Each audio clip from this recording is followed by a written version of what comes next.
and Grace. It is an off day today. Uh, I put it in our It's a Instagram Tuesday.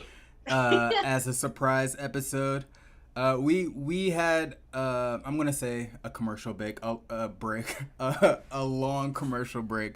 It lasted over a week, and we decided to come back on a Tuesday for y'all. So, Grace, what up? Hello.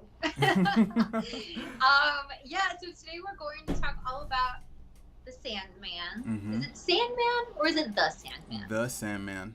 The Sandman. So we're Mm-hmm. going to talk all about the Sandman. We have like 3 episodes we have to break down for you guys. And then when we meet again on Friday, it's going to be all about She-Hulk. Mm-hmm. Only So, 2 episodes for She-Hulk, I believe, because we're all caught up. Aside from last week, right? correct. And I haven't seen last week's episode, so no spoilers. Man. Been busy. Okay. So we're kicking things off. Well, we're not even kicking things off. We're only talking about Sandman. So let me just bring Sandman back up here. Boom. So Sandman episode 7 through 8. No, 7 through 9. Let me ask you: have you gone past 9 yet? No. I've been trying to keep it to just what we're reviewing, just to keep our little like our things genuine, etc. Yeah. Our theories and things like that. Have you already finished it? You finished Last it. night I finished it. Yeah. I'm not gonna lie. I freaking knew it. Yep. I think there was maybe only 2. I think it's like 11 episodes total. But I thought it was 10. I think it's 10, and without spoiling, I think episode 11 is kind of like a bonus episode. Okay, cool. We will leave it there then. Yeah. Okay. All Very right. cool. So All right. episode 7 is called The Doll's House. With this episode kind of just transitioning from the last one. The last episode was a little sad because we finally got to meet Death, and we watched as Death took just took who she needed to take, and we also found out Sandman got a friend, a bestie. And here in this episode, it's a change of pace. It's a change of story, just because now I feel like with the last episode it was a little slower. Nothing really happened to Sandman story wise. But here we actually have something that now is quote unquote affecting the story, which is it's the term dream vortex. That's what everybody's kind of pondering about at the beginning. Is like, oh, we're hearing as a rumor there's a dream vortex out there, So with that being said, I was a little intrigued, just because now the way they're talking about it, they're kind of describing it as if the vortex is pretty much maybe the only thing that can possibly defeat the Sandman. So I thought this episode to be a little interesting. Yeah, last episode was a little slower in that it was a big episode for Morpheus, in that he, I think, was kind of going into, like, I guess let's just call it a depression. Mm-hmm. And his sister was like, snap out of it, you got a job to do, like there's no meaning beyond your function, your meaning is your function, etc. And I think this is where he really took that to heart, to then coming back into this episode, and he's really trying to kind of fall back into a line and a rhythm. And we kind of get bits and pieces in this episode, the next, and even the last one, of kind of, I think, what we saw in the previous episode of him, I think, just trying to fall back into his function, and almost like too much to a T, where he steps on the toes of like Lucien and all the others. But yeah, so that's kind of like the bridge between the 2 episodes. But this has been like the theme. It's like no episode, there's no like specific rhythm. It's so weird, like every episode has like its own tune. I think that these last few bundles of episodes, though, have been able to kind of build a continuity, where I think it's been choppy. Like this season is choppy, but it's meant to be. Right? You get a story, it stops, it goes here, and then it gets another story, and then you continue here. Whereas these past 3 episodes, like 7, 8, and 9, are very like continuity like based, which is, I think, for me watching, was a lot more like it's building. You know what I Yeah, mean? It yeah, has a yeah, little yeah. bit more oomph and so yeah, I agree. Like episode 7 kind of started that off. You know, we get the news that there's a vortex. I think. Hold on, I'm reading up this first. What we saw was it. Was it the start of episode 8 or was it the start of episode 7 where we have like his two siblings? Yeah, it was the start of episode 7. We meet Mm-hmm. the twins, Mm-hmm. right? We meet Queen of Despair and we meet Desire, who has kind of come in and out of like scenes in this season. And they're the ones who really explain to us that like the idea of a vortex and that it's a woman, and that she has no idea what she's doing. But that she will be Dream's undoing. And they name her, you know, Rose Walker. You know, Mm-hmm. like they name her specifically, and that's kind of how we blend into the story. So it's just it did pick up. It picked up a lot in these I episodes. I got two questions. Actually, no, Sure. two things that I wanted to bring up. Just kind of going off of what you're saying, because earlier you mentioned that it's like he possibly stepped on Lucien's toes. Is it really stepping on toes if he's like the king slash ruler of the dream realm? Like, I wouldn't say he's stepping on toes. I feel like it would be reversed, like Lucien stepping on his. No. I mean, I can see that perspective for sure too, because like I think in episode 9 they're both bitter, you know, and they Yeah. both are like in the wrong, but not, you know what I mean. So I understand what you're saying. I just feel like, and we've seen this throughout the whole season, like, and they make a lot of comments on it in episode 8 and 9 that Morpheus walks around with this like greater than thou sensation and very like walks around very like prophecy wise, and we see this when he speaks with Kane and what's his name, Abel. Abel, yeah, and Abel, that he is just so entitled, and it's like, okay, cool, yeah, I understand you're like the king of dreams, bro, but like, I mean, don't be like a dick, you know. And here, I don't know if it's in this episode or the next one. We kind of snaps at Lucien. I think it's in episode 8. He is definitely coming from a place of ego. You know what I mean? Like he's bothered that he knows, like he has a sensation. I think that people look at Lucien as like as almost like an extension of him in a way that I think for him is it bruises his ego because he's been away for so long. Everyone's like, oh my God, Morpheus, like you're so weak now. Like they kind of look down on him. And so I feel like this is just another notch at his ego for someone like Lucien, the librarian, you know, Mm-hmm. to be seen almost as an equal to him in power and in rank so much that people are looking for her when they're trying to report things, etc. And so I think his response was very much from a point of just like getting his ego bruised Mm-hmm. and kind of snapping at Lucienne in a way that wasn't warranted. You know, because she really like if she wasn't doing anything, like if she didn't do any of the things that she did when he was away, there would be absolutely nothing for him to come back to. Nothing. Let me stop you right there. Just because, yes, he's been gone for 100 years. She held it down. I get that. But the king has returned. And I feel like, okay. It's like I understand that, like, say everyone else, they kind of look towards her just because there was no one there when he was missing, right? But I feel like anybody, dream, demon, nightmare, no matter what, they owe him that respect to be the king of dreams, you know? No. Oh, I thought there was more. No, yeah, yeah, I hear you. I hear you. No. I'm here. I'm with it. I understand what you're saying. Yeah. Okay. Um, Hold and then the second point I wanted to bring up is like you talking about continuity, and I feel like this is what I was referring to when we were talking about like talking back in episode 1. It's like I said, I was kind of waiting for like a moment to kind of pick things up, you know. And even though it was a brand new show, and each episode up until now, it's kind of almost like you said, had a different feel. It's I feel like here, especially 7, 8, and 9, is to where the story is finally giving us something. It's like, yes, we spent the first half of the season collecting everything that he's lost, but now we're getting into an actual story here.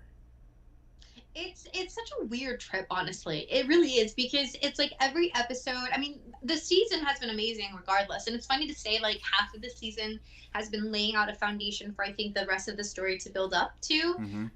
And Corinthian, I think, is really coming in as like the main villain. Where in the past six, or yeah, six other episodes, he's been in the background, like always. Like we're very much aware of his presence and like kind of the foreboding effect that he's had in the story, Mm-hmm. because he's been present throughout the whole time. But Morpheus hasn't really sensed him as a threat up until really this point, Well, because he's been busy. with that said, like we haven't had a clear villain. We had the Magus. We had the Devil.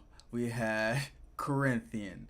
We had was it John. John? You know, so it's like Yeah. we've had four possible villains, and it isn't until the second half to where we get like a concrete one. You know, so I don't know. Yeah, You I know. mean, it's like the common denominator for a lot of it has been Corinthian, right? Because he like was present, he was involved with like the initial story, like he's been there throughout, so it does make a lot of sense for him to be the big bad of the season. But it's almost like, and you mentioned this in earlier episodes, it's kind of like it's kind of like a reverse Game of Thrones effect, because it's not necessarily like the main character we can't figure out. It's like we can't figure out the main antagonist, Right. Mm-hmm. the end. And so it's a cool way of storytelling, and I think that they did it well, because I feel like there's so many ways it could have gone wrong. Like I've enjoyed this journey. It's been a journey. Episode 5 has still like just damaged my brain. Sure. But it's nice to kind of get more of like the conventional, or like the traditional flow episode to episode, because now it's like we have so much information, we understand the context, we understand the story, we know these characters, and now it's building into this like thing. Like, I mean, I finished at episode 9. Like episode 9 finished with a huge like cliffhanger, basically. Like I loved episode 9 so much. Like I can't wait till we get into it. I know we're like just kind of talking broadly about these 3 episodes right now, but it's building up, and I haven't seen the finale, but I'm hoping I'm hoping it lands. I gotcha. Well, back to let's talk about 7, okay? Because with this news of the vortex, Lucian brings this news to Morpheus, and he's not phased. He's just like he's well aware of there being a vortex somewhere in the world. I don't think he knows exactly who or where it is, but say the way that he's kind of talking about it's just something that, yes, they brought up the idea of no matter when a vortex comes, it is Morpheus who has to handle the vortex. But even here, it just seemed like initially he was just gonna let things run its course, you know. And I think he said that it's like it's not on the what are they called again? His, I don't want to say his species, but it's not the never ending. What is it called? The endless. The endless, right? It's not on the endless to I guess engage in I don't know, mortal matters or whatnot. So he was kind of playing the nonchalant card, but it just seems now everybody and their mom is after finding out who the vortex is except him. Yeah, like it's kind of the talk of the town. It's like this big rumor, because obviously like it seems like the vortex is something that could be threatening to dream, and like the land of dreaming and everything like that. And he's very just like chill, like, bro, I know, I didn't even know who she is. Like it's not even just I'm aware that there's a vortex. Like he knows who she is, where she is, all the things. Like he's very much attuned to what's going on. He's like, I watch her, when she sleeps, like I'm on this, Yeah. But for everyone else, it's kind of like a moment, I think, of like almost like vulnerability, and it's not, and I thought it was kind of cool, like the way that he responded, because he's just like, dude, I'm good. You know what I mean? It was kind of a cool way, like, I don't know. He looked like a boss when he kind of was like, chill, Lucien. Yeah. Like, I know what's going on. And yeah, it's because, the endless are not meant to interfere when there isn't like any like threat or calling or something like that. And right now it's not like she's a problem, right? and obviously Lucienne warns like, okay, well, she might become one, but for now that's kind of settled. And just we kind of are like walking around the idea of the vortex. Um, this episode did start off with like a little bit of a flashback of 2015, Cape Kennedy, Florida, and we meet a younger version of Rose Walker, who's the vortex. Mm-hmm. And we kind of lay out the foundation of her story, which will ultimately blend into Morpheus's story, which is that when her dad and mom split, the dad was very spiteful and was really just looking to make things not easy for the family. So when she moved with her mom, unfortunately, her brother had to stay behind. And, we go forward like whatever 7 years it might be, Yeah. and she hasn't seen him since, and it's a very heartbreaking like scene that this episode kind of starts off on. Yeah. And so we meet Rose, the vortex, and then Jed, who's the brother. And this is kind of like the foundation of her story. We meet her after her mother has passed. Mm-hmm. She's having to handle the estate, and she's trying to get or find her brother. Yeah. And this is where, let's see, we find out that she's actually being paid to go to London. There's this foundation who originally wanted to meet with her mother, but as a substitute, she kind of came in. Mm-hmm. She doesn't have money, she doesn't have a job, so it's kind of like, okay, well, they're paying me to go to London, so I'm going to go. And this is actually really, really, really cool. So we find out that she's meeting with one of the victims of like the endless sleep that happened when Morpheus was first captured by the what's his name? The Magus. And I don't know. This story was really cool because we meet. I'm trying to get her name really quickly. Unity. We meet Unity. Like, did you? Because I kind of like started realizing who this one was before it announced, and I don't always do that. I don't always catch it, so I was really proud of myself.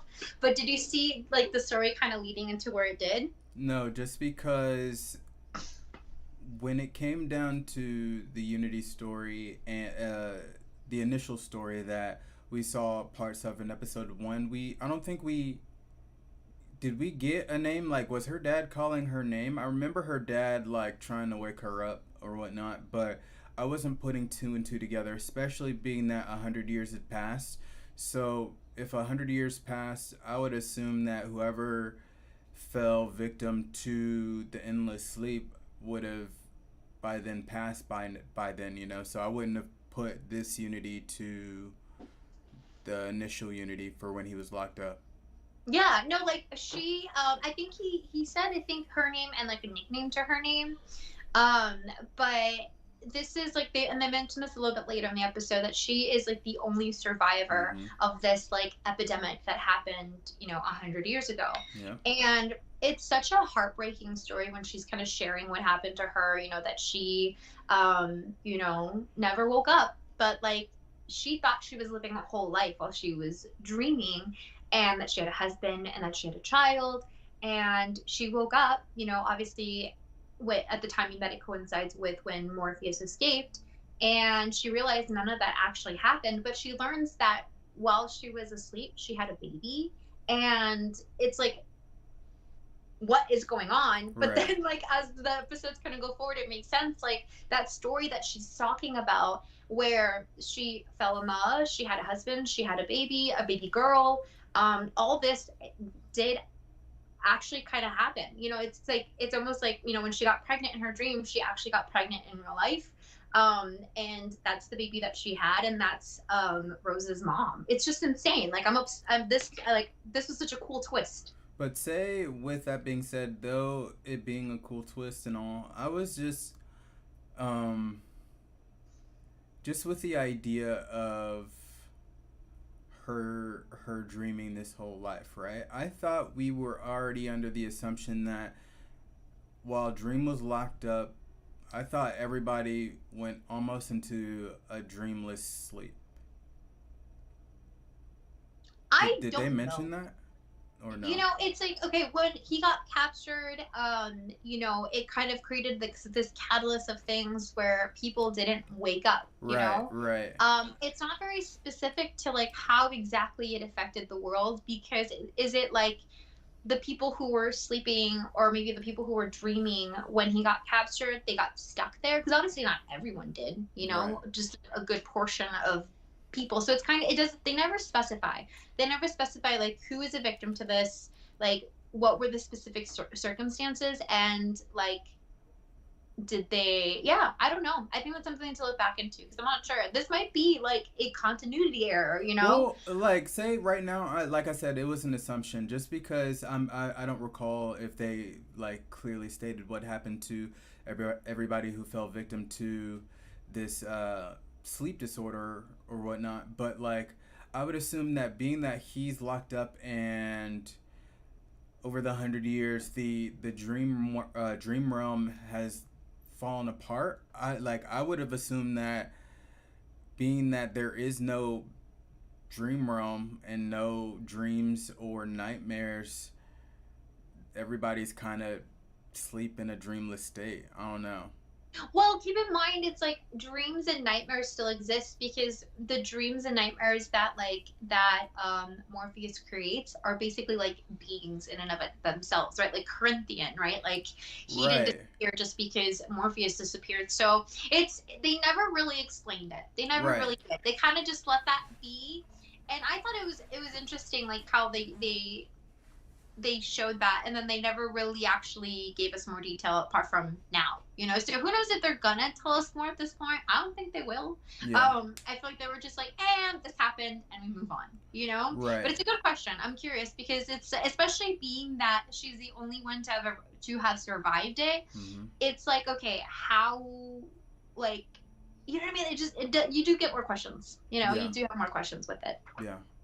And I would just say she looks good for 100 plus years old. You know, I would assume that she may have been like 9 or 10 when she fell asleep. 100 years later, she's looking 70ish. You know what I'm saying? Black don't crack. Well, that's Just what happens when saying. you get some good sleep, you know. When you don't neglect your sleep, that's what happens. Mm-hmm. Okay, so that kind of lays out the story and the foundation for what's going on with Rose, her grandmother, great grandmother, I should say, right? So, her great grandmother, what did I just say her name was? Unity.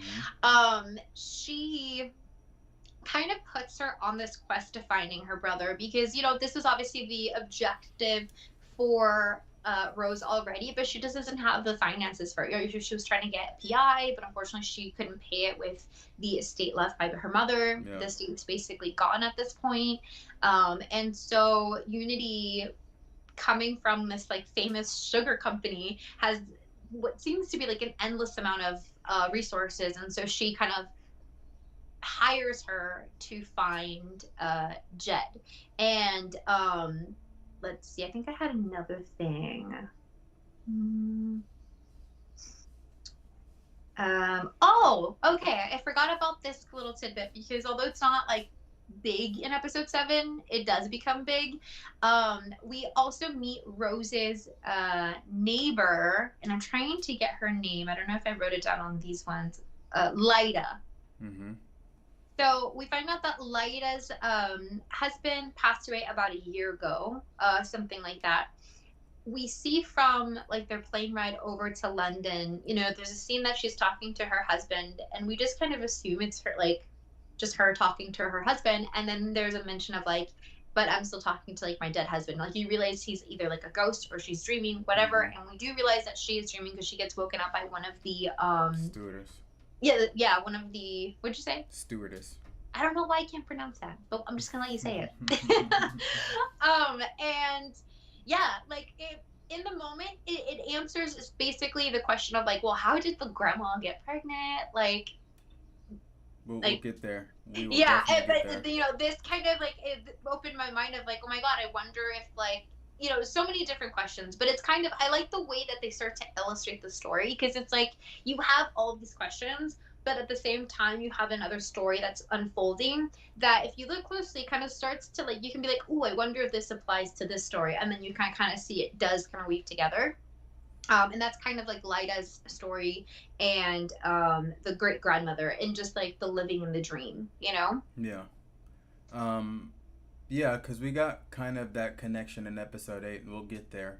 But I also want to talk about, I guess, what what you would call, or maybe even it's just a thing that I don't call. It's called a B story, and that is of these. I'm gonna say there's three people in a restaurant, and they're putting together some event, and come to find out, we later find out it's an event like a Comic Con But for for serial for killers. serial killers. And they just lost their lead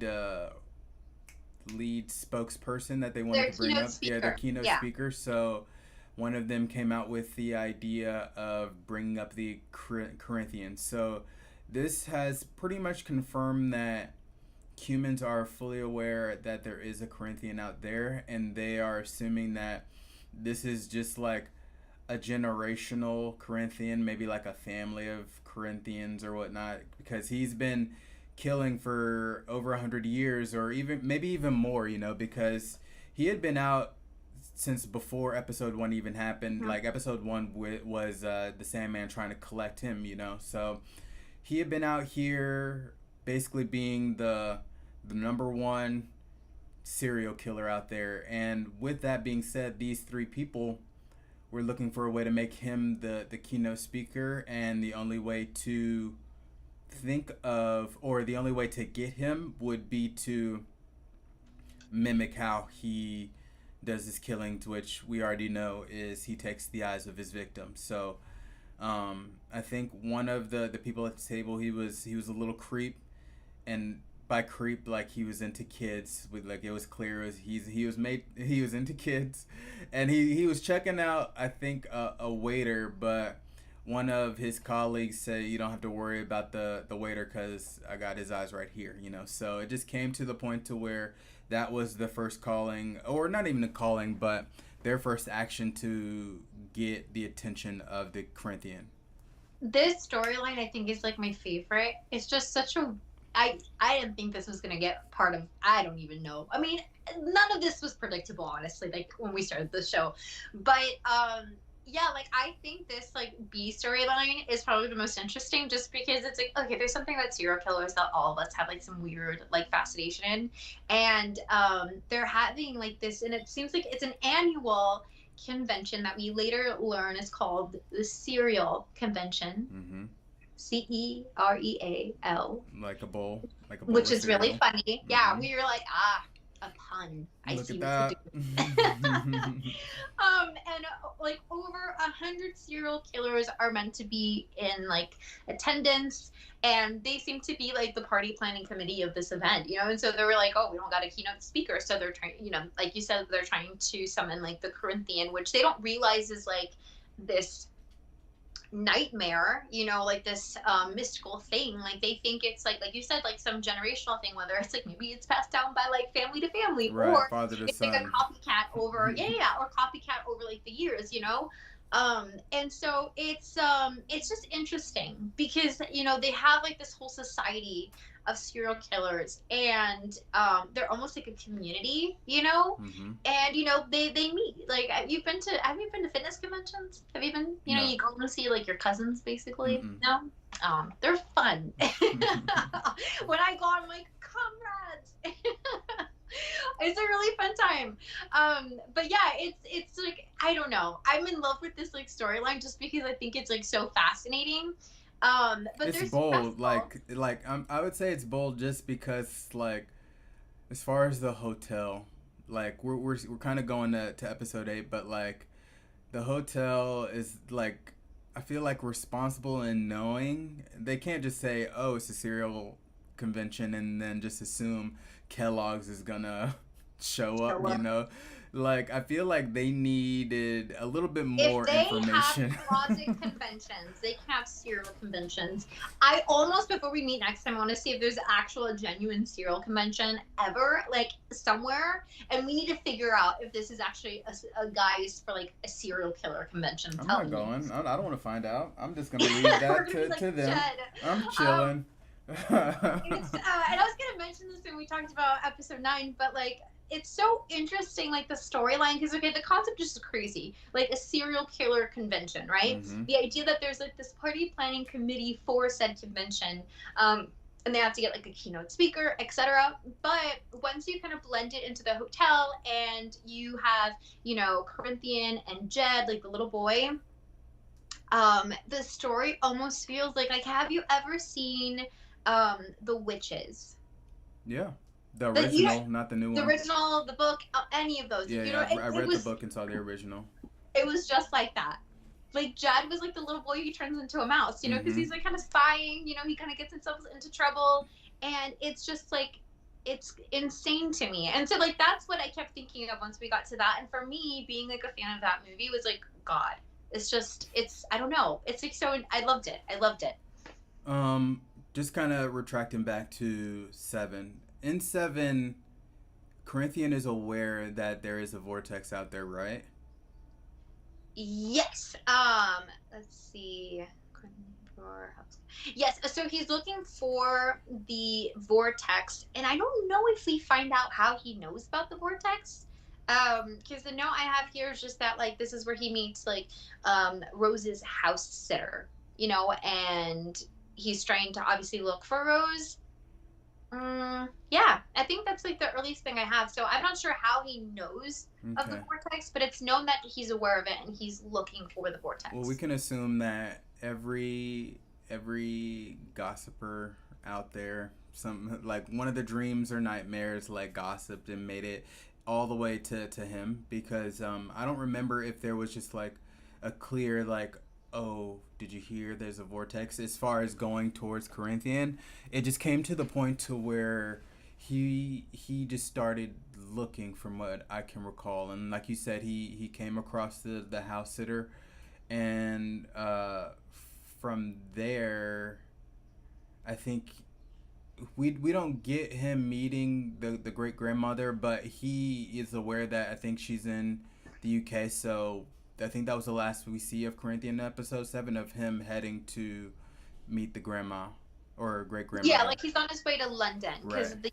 the house sitter kind of told him where Rose would be, and I like the idea of like he just kind of heard the buzz and you know started going to look for Rose Walker Mm-hmm. because you know we saw him go after I forgot the mom, but you know the John's mom and then John because he saw them as you know ways to maybe um defeat Morpheus, right? Mm-hmm. Because ever since his release, like now he's vulnerable to Right. getting taken out the way we almost saw him get taken out in episode 1. Mm-hmm. And so it would make sense if he's hearing buzz that there's a vortex, which we know can, you know, like build worlds or whatever and Mm-hmm. destroy them. Mm-hmm. Like it would make sense for him to try and rub shoulders with her, like the way that same way he was trying to do with John and Right. John's mom.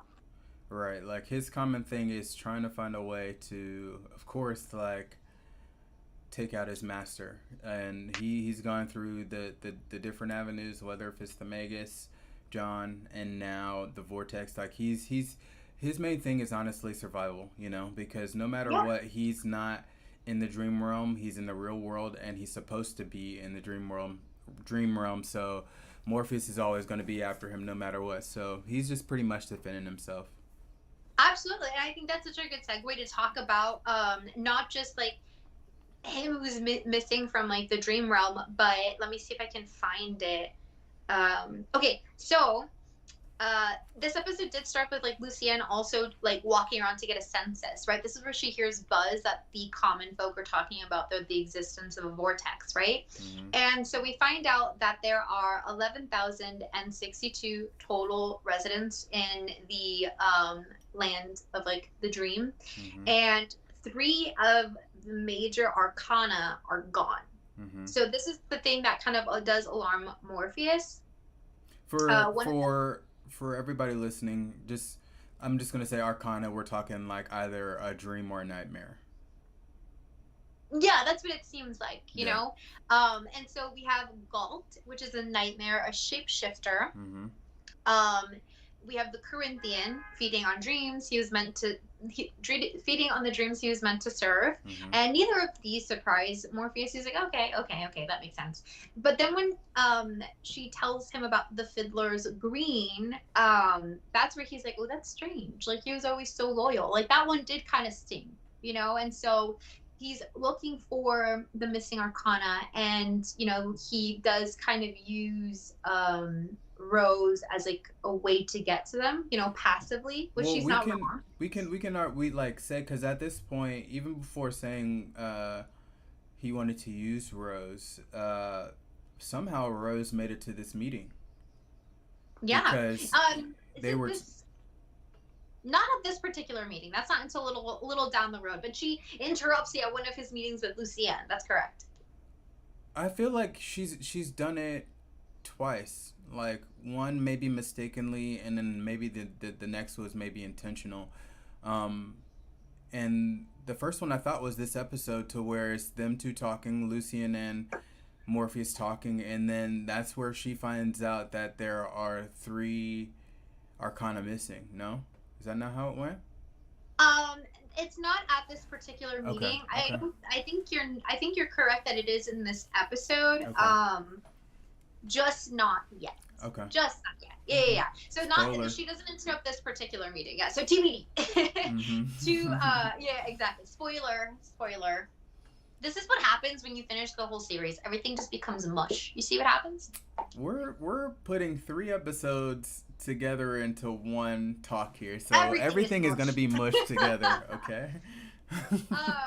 But yeah, so we have this episode sets up like the major things of like there are missing arcana. We have the vortex, Mm-hmm. and oh, and something we didn't really mention about, like very briefly also, it's because this still hasn't really come back into the main plot. It's almost like a C line at this point. Mm-hmm. Is the little talk that Despair had, or Desire had with Despair, Mm-hmm. talking about the little games and the schemes that they're having, and how the vortex is involved, and how she will be his undoing.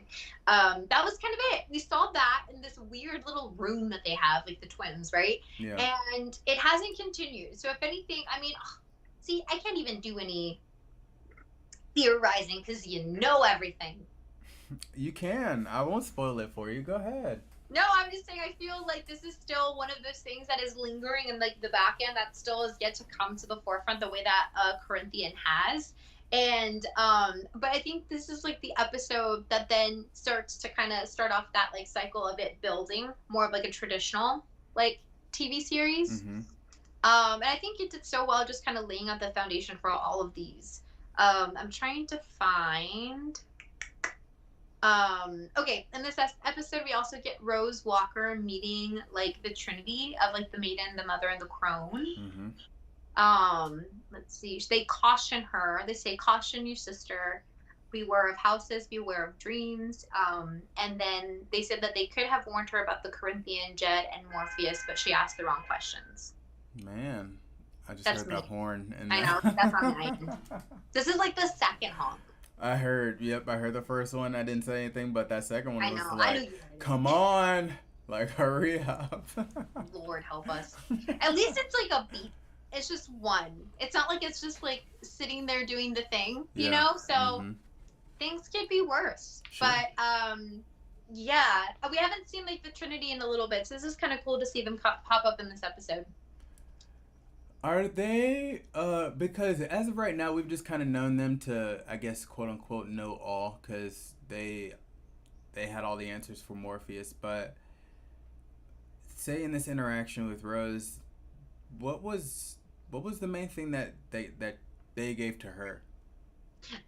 They came to her, right? And they were almost like mad that not mad, but they were like, you're not asking us the right questions. Mm-hmm. Because that's kind of how they work, right? Like they work with like 3 questions, and she obviously doesn't know how this works, right? Right. Give me the rules first, please. Dude, seriously. It's like you use up your 3 questions just by like, who are you? What is this? What's going on? And they're like, that's it. We could have warned you about so many things, but you asked the wrong question. So to answer, they gave her like nothing, you know? Right. They basically were like, they just gave the names Corinthian, Jed, Morpheus, you know? So by the time that Morpheus, or that she kind of follows or lands in the meeting that Lucienne is having with Morpheus, it's like she has some familiarity.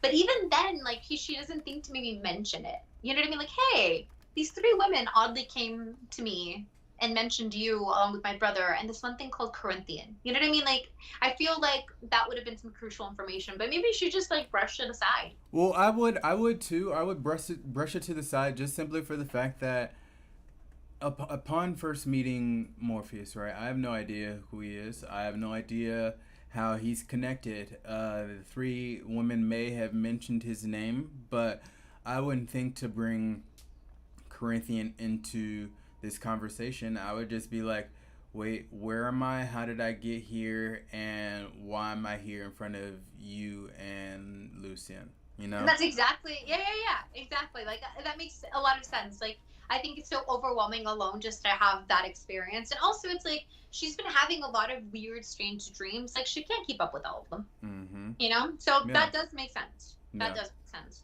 I was going to say, so when we have Corinthian, you know, he's just like hooked up with like the house sitter, and he's looking through the like apartment or whatever, and there's a picture of the girl from episode 5, the one that kept looking or kept calling her ex-girlfriend because they had gotten in a fight. Yeah. Mm-hmm. Did you see that picture? Yeah. What were your thoughts?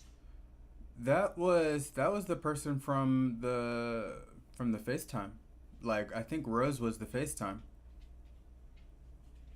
Remember that girl, she called somebody on FaceTime to get in touch with her ex? I think she called Rose to get in contact with her ex. See, I was thinking Rose was the ex because then she had the picture of her, and I couldn't remember the name that like she was saying. So I was like, oh, I wonder if Rose was the ex of like the whole situation. You may be right. I will never revisit episode 5 to Dude, find same. out. So we could have easily looked. I had no intentions to touch that ever again. So I was like, we'll figure it out. I'm good. It could die here. This theory could die here. That's totally fine. Yep. I'm not gonna fact check. But yeah, so I thought that was so cool that they like did like a little loop, you know? Yeah. I just remember it being like a black girl on the other end of the Zoom or the FaceTime or whatnot. So I was just assuming that was Rose. Maybe. Dude, that's crazy. Oof. Yeah. Bad things just happen. You don't want to be Rose's friend. You don't want to be Rose's friend. Bad things tend to happen around you. I don't know. Moving on. Pumpkin Man. Was that? Oh, are we moving on to the Pumpkin Man? This is the same episode. This is the same episode. We get the Pumpkin Man. That looks very Halloween towny. Like, if you ever saw that movie, like, he gives me vibes of that world. Well, the only reason why I'm questioning, like, if we're actually bringing up the Halloween Man, because we already kind of discussed how there's, like, almost kind of like a power struggle between Lucienne and Morpheus, you know? So, I don't know. We can talk about it. Like, that was basically it. Yeah. I just needed to mention the Pumpkin Man. The Pumpkin Man. Because it was very, I feel like this show has a very specific tone, and then it has, like, very small moments where it becomes, like, kiddish or just, like, goofy, and it's literally just Matthew and now Merv, you know? Yeah. And I think it's just really funny to me. Because we see him, I think, in our first, maybe episode 1, before he even went to go collect Corinthian. I think we see him tending to the library. So I think Pumpkin We see Man, Merv? I didn't even catch that. Yeah, like, because wow. initially the first Raven that we see, there was like a montage of the Raven flying from the real world to the dream realm, and it flew through the library, and that's where we get our first glimpse of the Pumpkin Man. Gotcha. Gotcha. Okay. So this is Mm-hmm. the first time I clocked it. Well, you know what? I didn't pay much attention in that intro scene. It was hard. It was It hard was. getting It through. was a hard episode. That It was a first hard. one was a I'm hard proud of episode. you. Okay. Let's see. What else? So much happened in this like episode. We meet the weird like family that's living in like the Airbnb or Mm-hmm. whatever that is in Florida. Um, the guy who's like who owns it, his name is Hal Carter. There was a Ken and a Barbie. Mm-hmm. There's like this. There's Shauna or something like They that, look and like they look Zelda. like Wednesday Adam. You know what I'm saying? It's like twin Wednesdays. Yes, it's like okay. It's like you mesh Wednesday Adams with the Adams. Adams. Why does this? Ugh, I'm running on such a lack of sleep right now. But yes, mesh Wednesday with like the twins from The Shining, and that's Mhm. basically what you get here. Like Yeah. that's what they look like. Yep. And it seems like only one of them talks. The other one kind of just looks at the other one, and the other one just knows what she means or what she's saying. It's really weird. She's mentally talking to the other one. Yeah. Yep. It feels like these aren't even real people. Like it just seems like it's a dream already. It's Yeah. so strange.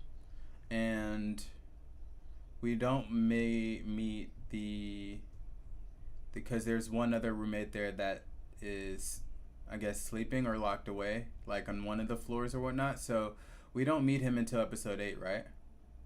Yeah, that's right. That's Okay. right. And it's funny because I think part of like the warning that the crone, the maiden, and whatever, like, and the mother gave was like the dollhouse.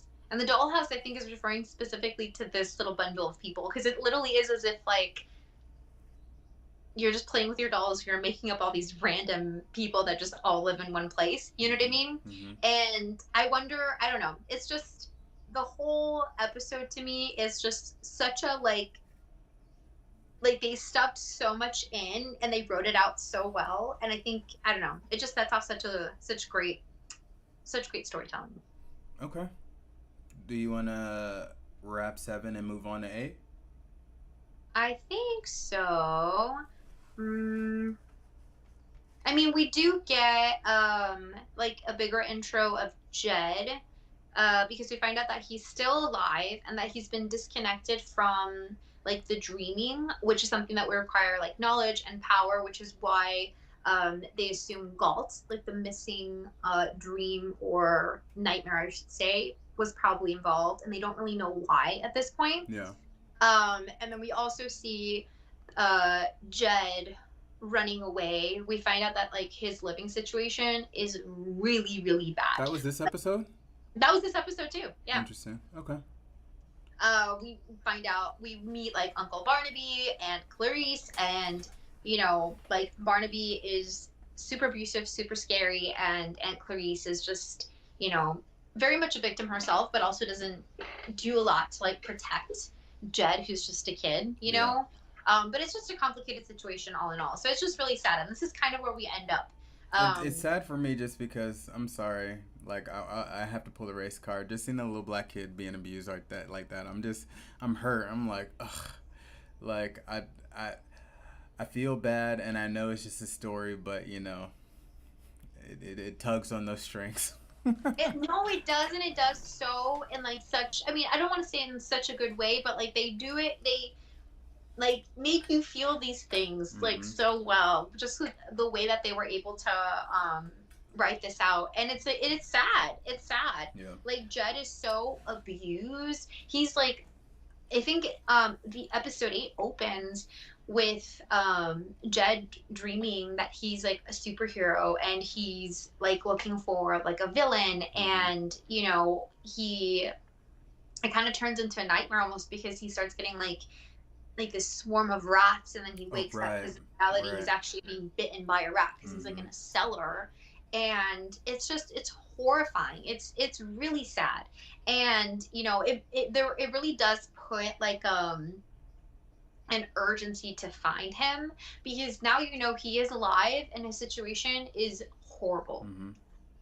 I would say I didn't know what to think initially, just because whoever's controlling this dream, which we know to be Galt, but like initially when it came down to it, even though they quote unquote made him to be a superhero, they made him to be the Sandman, you know. And with that, I don't know. I it was cool to think that yes, this is kind of his escape to where now he can do whatever he wants. He's the quote unquote king of dreams or the superhero of dreams or whatnot. But I was wondering how this was going to kind of fall back to where if he ever meets the Sandman, how will that be? It's like, will Morpheus just be like, all right, actually give me your fake sand. I got real sand right here. Wake up, like.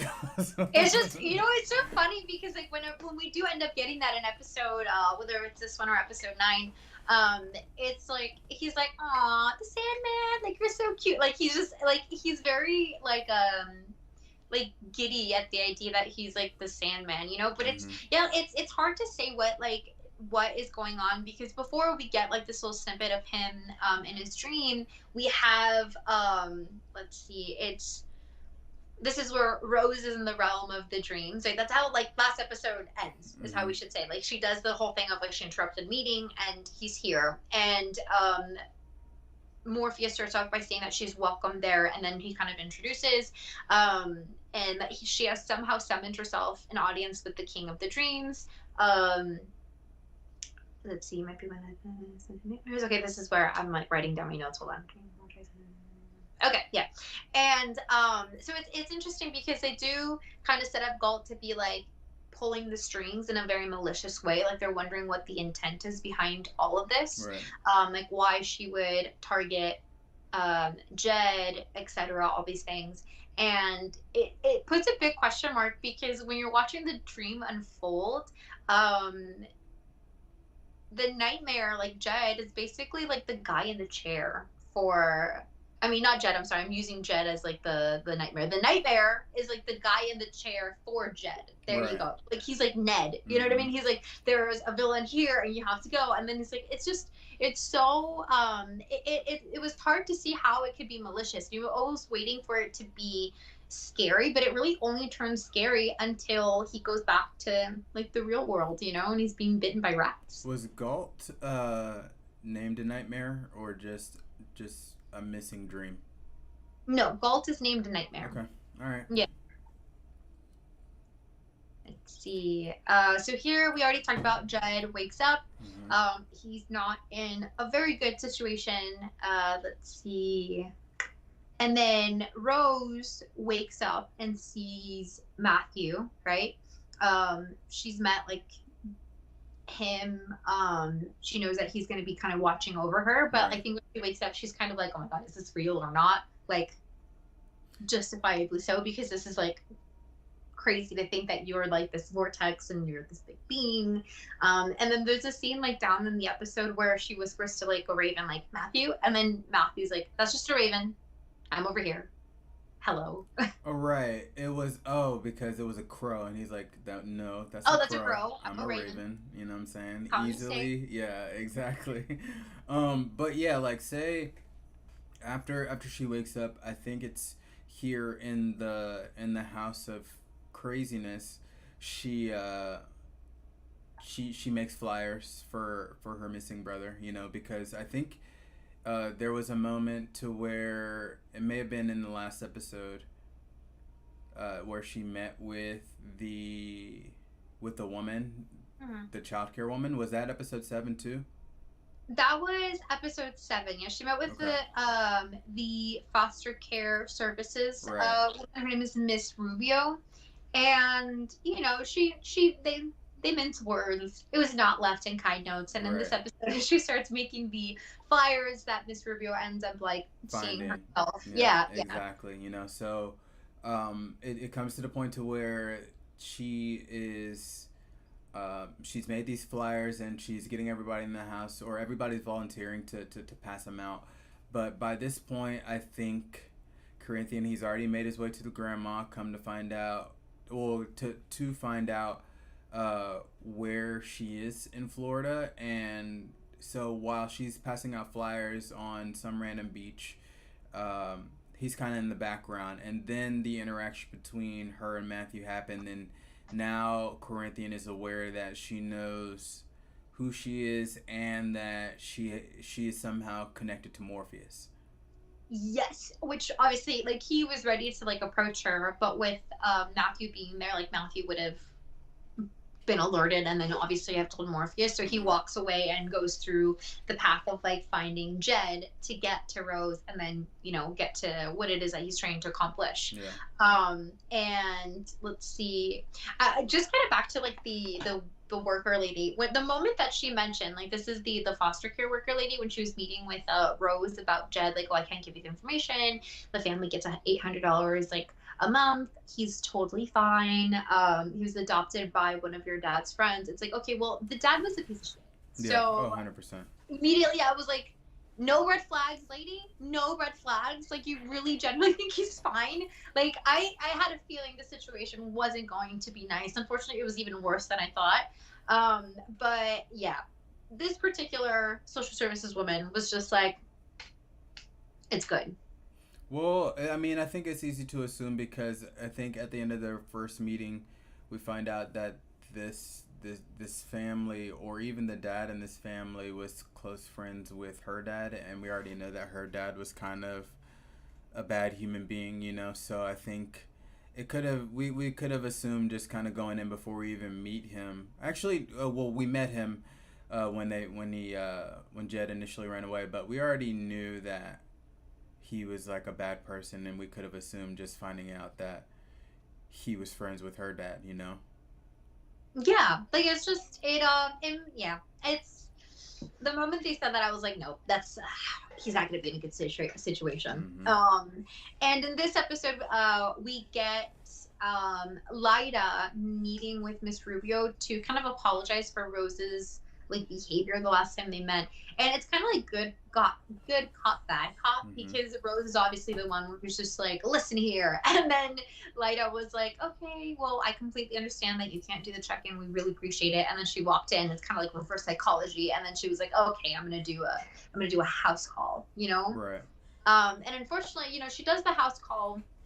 Obviously, when she calls, um what's his name, Uncle.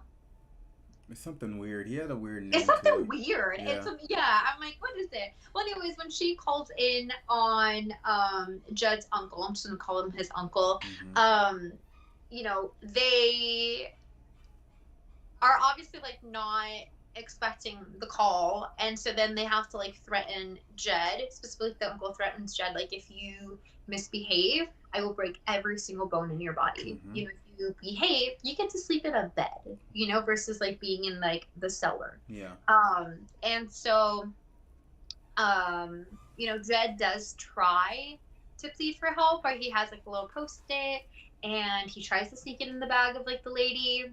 We think, at least I initially thought, like, the woman never got the message because of Corinthian, but in reality, the uncle knew all along. Like, he found the note and was being ready to like beat Jed. And it's weird to say, but like, thankfully, Corinthian comes in and basically saves the day. Like, in this episode and the next one, he almost plays like the good guy, in that he keeps saving like the children. You know what I mean?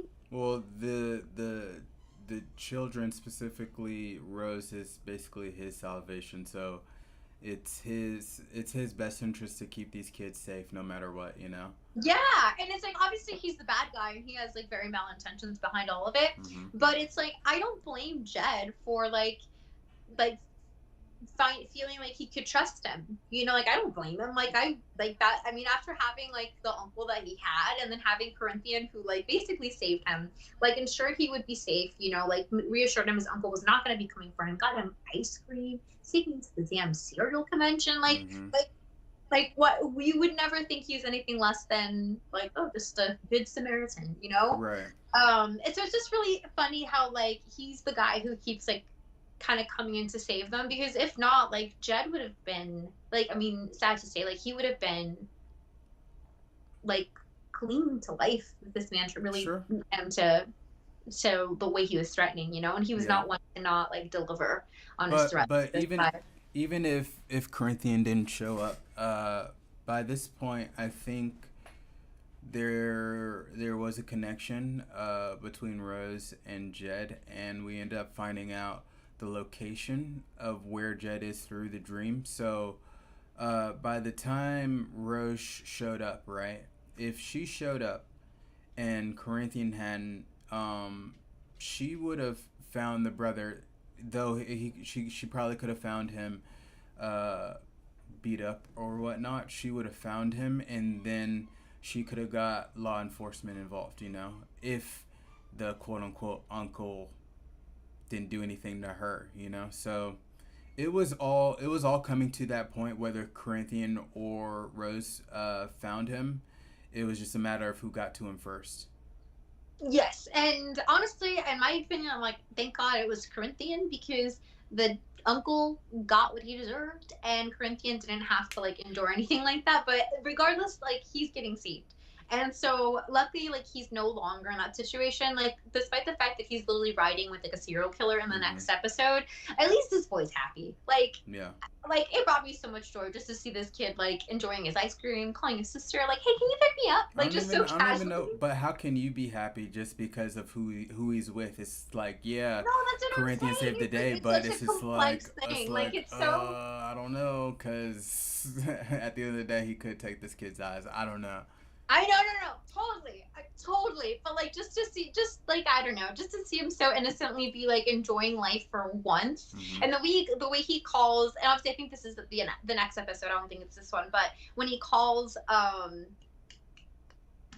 Rose and is like, "Can you pick me up?" Like, it's so casual. Like, if I'm just asking my sister to pick me up from like the mall, you know what I mean? It's just, there's something like very wholesome about it. Like, even though he's riding with this like maniac, it's just, for that moment I was just like, you know what? You enjoy that ice cream, kid. Good job. You know, you've earned it. But we do get, let's say on the other end of that call, Rose is riding alongside the roommate that we didn't meet in the last episode.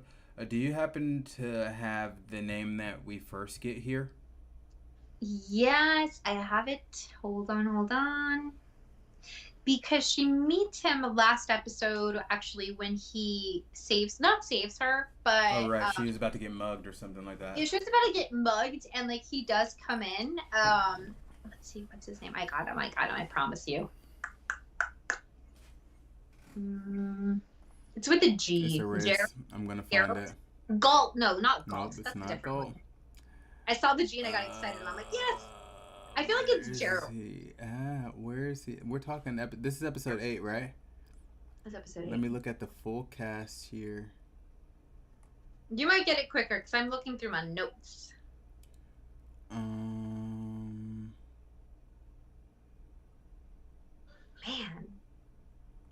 I'm not getting his. He's not on IMDb. Gilbert. Oh, that's right. There it is. It's Gilbert. Yep. There we go. We met Gilbert in episode 7, and there was something like very ethereal about his presence, like the way he spoke. It was very like I don't want to say Willy Wonka, but it was just like he had a feeling of like otherworldliness that kind of was like, you couldn't really pinpoint it. It was that, and the fact that he's wearing all green. And in the alley, I was under the impression already that this may have been another missing dream or nightmare. See, I didn't catch it. Once I was about to catch it, I caught it maybe like 2 seconds before it was announced, and I was like, dude, crushed it. You're like Grace. The moment I saw him, I knew who this man was. No, yeah, like, I'm telling you, I love what they did with these last couple episodes. I'm sorry. It was just a weird situation because at this point, this is episode 7. Everybody is looking for the dream vortex. We hadn't met him yet. We haven't met this roommate, and then she's about to get mugged, and then randomly this guy comes out with a sword to help her out. I was like, all right. Dude, you're not from this world. He's involved in some way, shape, or form with the dream. Absolutely. And let's see, because we're in episode 8. Why did we bring him up again for episode 8 particularly? Because we were talking about the conversation between Jed and Rose, and Jed was just like, "Can you come pick me up?" And he was driving her right. to wherever the destination was. That's right. That's right. And I'm trying to see what else I have from episode 8 before we dive into episode 9. Let me see. We went over, I think, a good chunk, which is just kind of like where Jed ends up like meeting with Corinthian. Trying to see if there's anything else. Oh, there is. There's a big storyline. I know, I'm missing. And Go ahead. that is the storyline of Lyda and her dream husband. Yes, we see like this beautiful story unfold in, you know, Lyda just like beyond just like kind of seeing like the ghost of her husband or whatever. She's like literally living in a dream. Mm-hmm. And, you know, I think there's a scene where Rose is like, oh, Lyda's still sleeping, you know, because she's just like enjoying her life in a dream. And like, who wouldn't? You know, like if you can have everything you've ever wanted, it's all right there. You have your home, you have your husband. It's, you know, you can see why it's just so enticing for her to just live in the dream. But I think it's Morpheus that says it later that like we cannot like people can't live in their dreams. Like that just cannot happen because then they're not actually living like their life. You know, and so when he catches with this, it becomes a whole thing. But yeah, she's living with her husband, and is it this episode where I think it's the next one that she gets pregnant, right? No, it's no, it's this episode. She got pregnant at the end of 7, and going into 8, she's like out here trying to live her life in the dream, and her being pregnant this is the episode to where there's earthquakes in the dream realm and we have no idea what's going on, and Morpheus, he's trying to kind of poke at Lucian just to get some information to see if she knows exactly what's going on, but she's a little salty because he kind of put her in her place in the last episode of her being the librarian. It's yeah, I mean like everyone's kind of salty, right? Hold on, I'm reading. Well, let's see. One second. Okay, so it's episode 9 where Lyda and Rose kind of exchange like what's been happening to them, right? And it's episode 9 where Lucien is like now salty and all. Oh, okay, there. I'm catching up real quick. Okay, yeah. So that was end of episode 8 what we're talking about. That kind of main storyline. Okay. Let me see. Okay. Anything else for episode 8 before we move on to episode 9?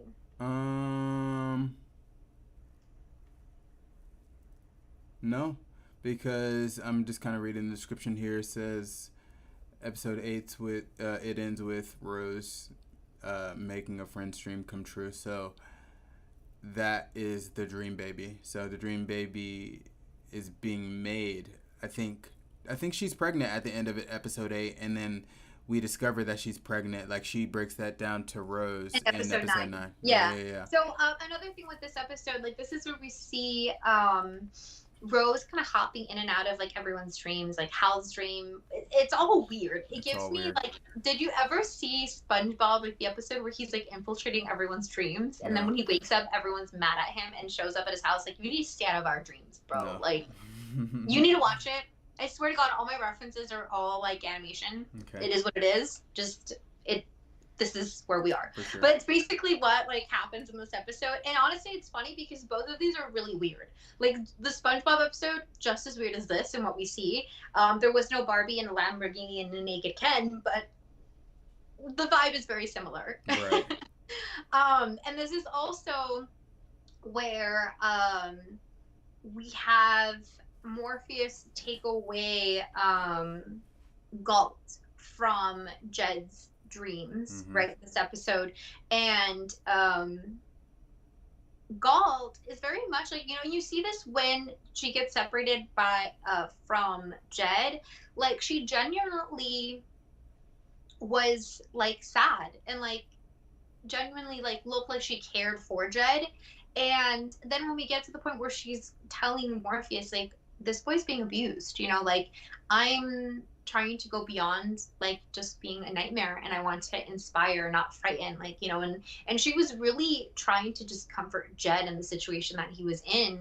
And Morpheus just kind of like throws her into the darkness. Mm-hmm. And I kind of agree with Lucien in terms of like the punishment just didn't really match the crime, because it was more so he was upset that someone wanted to defy him and Mm-hmm. what he intended for them to be, which is, you know, like Morpheus has a lot of flaws. That goes without saying. Like Sure. he has a lot of flaws, and this is definitely where it shows. Um, and I think that, yeah, leads us to the point where you were mentioning where, you know, him and Lucien are just kind of like both bitter at each other, and then Mm-hmm. we mesh into episode 9. Wait, so is it episode 9 where, yeah, it is episode 9 where there's earthquakes in the dream realm, right? Yes, that is episode 9. So episode 9 first starts off with like Lyda and Rose kind of revealing to themselves each other, like Lyda that she's pregnant, Mm-hmm. and then Rose that she is a Vortex. vortex. Mm-hmm. Yep, that she's a vortex, and that she's the reason this is happening. You know. Yeah. Go ahead. No, I was just gonna say with like Lyda aside, and we're kind of learning the quote unquote powers of the vortex here.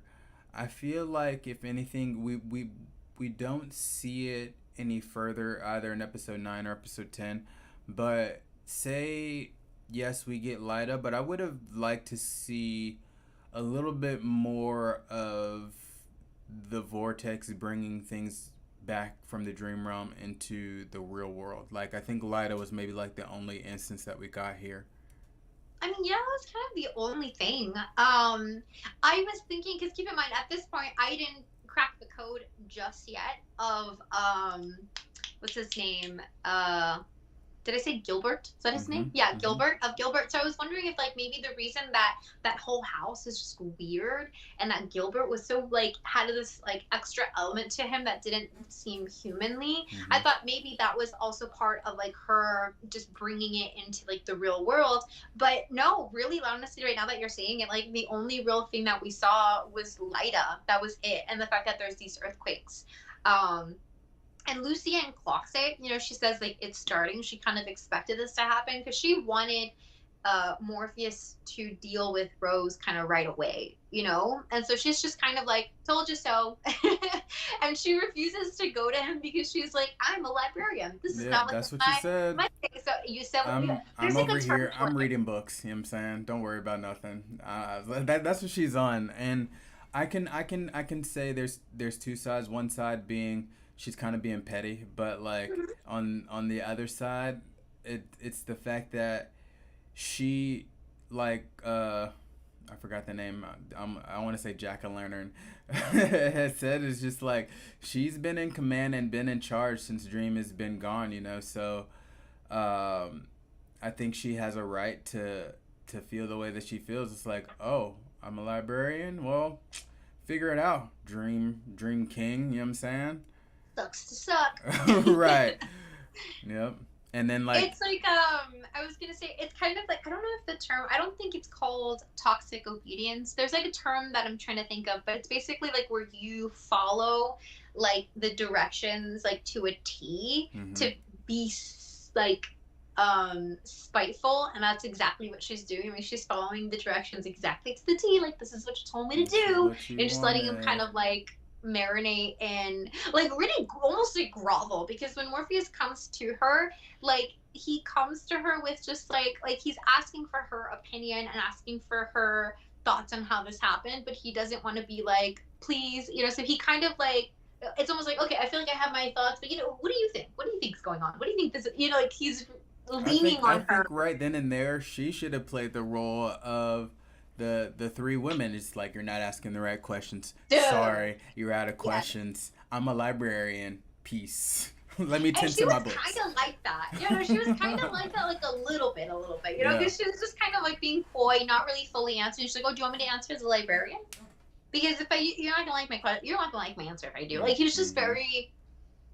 I don't know. I love it. I love Lucienne. She's awesome. She's so sassy. Well, I think we've established, like, with everything from the whole amateur conversation and like him talking about like, oh, like these humans are only human, and she's right there to say, be like, yeah, they are only humans, and they're the ones that trapped you. They're the this like you got to be weary, you know. So she has to she has to challenge him. It's like though there are other beings in this dream realm, there's no one else there. Let's say I guess that knows Morpheus like her for one, and two, being that she does know him like that, then I think though even though he kind of checked her in the last episode, if she didn't say what she had to say to be checked or whatnot, then who knows where the story will went. The dream vortex may have just like could have taken over everything, you know. Yeah, and it's so funny because it's like I feel like she's like Jiminy Cricket, like to Morpheus. And the funny thing is that she looks the part because she has like the little glasses. She Mm-hmm. has like the whole suit. Like I wonder if that's intentional, but I Maybe. just feel like she gives me those vibes for him. You know, like Gotcha. she's trying to like have help him do his job. That's basically her what she does. You know, like she's kind of like a glorified assistant for him. You Yeah. know, in a Mm-hmm. sense. And you know he just doesn't always follow suit, you know. Yeah. So it's she does end up making him kind of grovel at her feet to be like, okay, please tell me Mm-hmm. what do I need to do, et cetera, et cetera. And she's like, okay, well listen. And then that's where she kind of goes off on him. um this episode is also when we have Lyda and Rose having like a really deep conversation about living in like the dreams. Mm-hmm. And Lyda is like very seriously telling her like I think I might actually move in with my like ghost ex like or my ghost husband and move into like the dream world and these She's things. wild. She's wild just for the simple fact that she's choosing a dream over the real world for one, and then two, everybody wakes up. She's not a victim of the endless sleep like everybody in the first episode, you know. So no matter what, she was going to come to the real world unless is she takes nonstop sleeping pills, and that would just lead to OD to her death anyway. So like at the end of the day, she she's just wild for thinking that she can live in the dream realm with the dead husband at that, you know. She doesn't even know. Like we find out eventually that it is actually her husband. It isn't a dream, but to even think that uh, she is living in a dream with a dream version of her husband. It's like, fam, yeah, I get it. It seems perfect, but what can he provide? And it's just here to where he provides the baby and makes her think like that. You know, it's a wild situation. It's, I mean, do you blame her? Like she's so still young in her morning and it seems like she's been like kind of having this ghostly relationship with her husband for a while, and I think maybe just like the elevation of Rose being the vortex like allowed them to have this like almost like she's really living the dream, like she's able to get pregnant. Mm-hmm. Like do you blame her? Like her dreams are literally like in her hand, you know. Mm-hmm. And like she thinks she has the ability to live there, you know. Like this is before really like this is before Morpheus comes in and explains like that's not how things work. Mm-hmm. So you can understand why she thinks this makes sense, but it's like reality. It's like you're literally gonna be, she says it, I think Rose says it like, so you're gonna abandon your life here, and then she's like, Rose, like what life, you know. So it's just it's yeah, like you feel bad for her, you understand like why this would feel so appealing, but the reality of it is like it's like you said, like someday you would have to wake up, and you would end up kind of be, it's almost like you would be voluntarily putting yourself in the situation as Unity. Mm-hmm. You know, like one day you're gonna wake up and maybe you're gonna be now like 80 years old, Sure. and unfortunately, like your husband isn't here. You know. Yeah. So it's a sad story. It's a very heartbreaking story, and definitely the way it ends is not it's not heartwarming. And it's weird just for the fact that like say she's pregnant and say she has the baby in real life. um this is a black dude, right? So is the baby gonna come out mixed is the question. You know, it's like, is it like gonna be factual in terms of like dead dream husband impregnating real life woman, and then she in the real world has a mixed baby? You know what I'm saying? It's just a weird situation. It is a weird situation because also okay Dream says, like, the baby was conceived in a dream, so that baby is mine. So is it biologically Dreams, or is it biologically the dead husband? If it's biologically the dead husband, then yes, that's a mixed baby, 100%. That's just science, you know? I would say it is biologically his. I think Dream's claim is just the fact that it was made in the dream realm. I think that's Okay, it. but if if I was conceived in a Wendy's, like, if the owner of Wendy's isn't like, that's, like, no one's gonna be like coming to claim me, like, you were conceived in a Mm, Wendy's, so no, therefore, I don't like you know this what I mean? Like, I'm analogy. just saying, No. Morpheus's like claim is just a little weak. If it's not because he's actually like the father, Hmm. like, the claim is kind of weak. Like, okay, you guys conceived on my property, therefore your child is owed to me. Like, the concept is really funny. Like, just apply that anywhere else. I can't. First off, let's say this for starters. This is fiction, and two, at the end of the day, I think being that this baby wasn't conceived in the on Earth, right? Why not have a claim? Because anything that happens in the dream realm, no matter what it is, it's pretty much under his command. Like if we want to compare stories, like say, nah, never mind. I was gonna somehow bring it to Game of Thrones, but it's too complicated to. It's It's complicated. too It's complicated. complicated. It's just interesting. Like, I'm curious to see how that's going to be like further explained and understood in terms of like how does that work? Where does that claim lie? Because it's just, to me, it's the whole Wendy's situation. By the way, guys, I was not conceived at a Wendy's. Just to make that very plain and I clear. think I For think some we reason, it was understood. the only example I had. Wait. Are you caught up on Game of Thrones? I have not seen the most recent episode because Okay. keep in mind I was at the happiest place on earth over the weekend. Oh, sure. Because now that I think about it, there is a valid comparison. But Oh, the next week. It's yeah, gonna have to. Yeah, it's we'll gonna wait chat till next about week. it later. We'll talk about. Yeah, we'll chat about it later. Yeah. Let's see. You jotted like a memory for me. Hold on. What was I going to say? Oh, okay. So that's what's going on with Lyda. That's what's going on with Rose, because Rose is very much doesn't see an issue with this, and why would she? Right. But she now is on like the journey with Gilbert. Yeah. Gilbert. With Yeah. Gilbert She's on the road. to get Jed, because Corinthian, had Jed call, and they kind of, arranged that whole thing for them to meet at the hotel, which is where the convention is happening, the serial convention. Mm-hmm. And this is where like the story kind of feels very much like I'm watching The Witches, because there's the hotel, there's this convention that's, I forget what the guise was for the convention and like the book, but same thing, like there was a front, and then behind it all was actually like witches like planning how to kill children. Right. Here it's a whole convention of just like serial killers and murderers with different panels, which we see. There's like a feminist panel, which I think is so funny, just because of like the way it's just, all of it is just insanity. And let's see, I had another piece So on here. so before we get a general idea of who Gilbert actually is, because we're seeing these panels of the feminists and the religious panels of serial killers or whatnot. In this moment when Gilbert sees Corinthian, you didn't pick up on. Oh, that's it. Oh, yeah, I'm telling you, this was like the 2 seconds before, because as soon as I saw, no, actually, hold on. Before that even happened, so before Rose falls asleep in the car, right, and has that moment with like Lyda and Morpheus, gets rid of Lyda's husband Hector.